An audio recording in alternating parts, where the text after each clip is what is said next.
উত্তরে ইলিশ ব্যঞ্জন। উত্তরবঙ্গের নদীতে ইলিশের লুটোপুটি।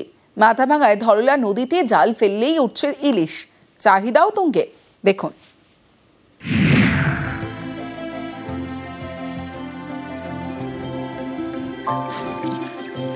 মাছের রাজা ইলিশ, এই ইলিশই মিলছে উত্তরবঙ্গের নদীতে। কোচবিহারের মাথাভাঙা গা ঘেঁষে বয়ে গিয়েছে মানসাই নদী। এখানকার রেল সেতু সংলগ্ন এলাকায় নদীর বুকে জাল ফেললেই উঠছে ইলিশ। কোনোটা ছোট, কোনোটা বড়। টাটকা ইলিশের চাহিদাও ভালো। মানসাইয়ের ইলিশ জিভে জল আনে। চাহিদা তো মানুষের টাটকা ইলিশের চাহিদা অনেকই বেশি, কারণ এটা টাটকা। মানে সাইজ কেমন হচ্ছে?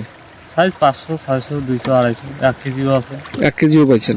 প্রতি বছরই আসে এই মাছ। হ্যাঁ, প্রতি বছরে আসে। তো এবছর কেমন পাওয়া যাচ্ছে ইলিশ? এবছর মোটামুটি 4 কেজি 5 কেজি অবধি পাওয়া যাচ্ছে। এটা কি বাংলাদেশ থেকেই আসে? হ্যাঁ, এটা বাংলাদেশ থেকে আসে। মাথাভাঙায় মানসাই নদী। এই নদী মিশেছে সীতায়ের ধরলায়।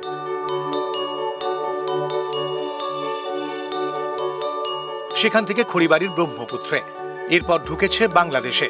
ব্রহ্মপুত্র মিশেছে পদ্মায়। মৎস্য বিশেষজ্ঞদের বক্তব্য, পদ্মা থেকে ইলিশ অনেক সময় দীর্ঘ পথ পেরিয়ে চলে আসে মানসাইয়ে। মিষ্টি জলে ডিম পাড়ে, তাই বর্ষার পরেও মিলছে ইলিশ।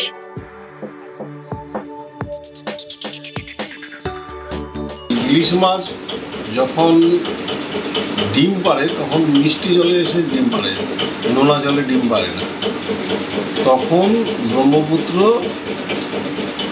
ডিম পাড়ে এবং তার আরো একটু এগিয়ে এসে ওই বাংলাদেশের ধরলা হয়ে আরো উপরে যখন আসে তখন সেটা এই মানসাই নদীতে বা জলঢাকা নদীতে চলে আসে। যার জন্য এখানে যে ইলিশগুলো ধরা পড়ে সেই সব ইলিশগুলো সবই কিশোর ইলিশ, সেগুলো পূর্ণাঙ্গ ইলিশের মতো দেখতে হয় না।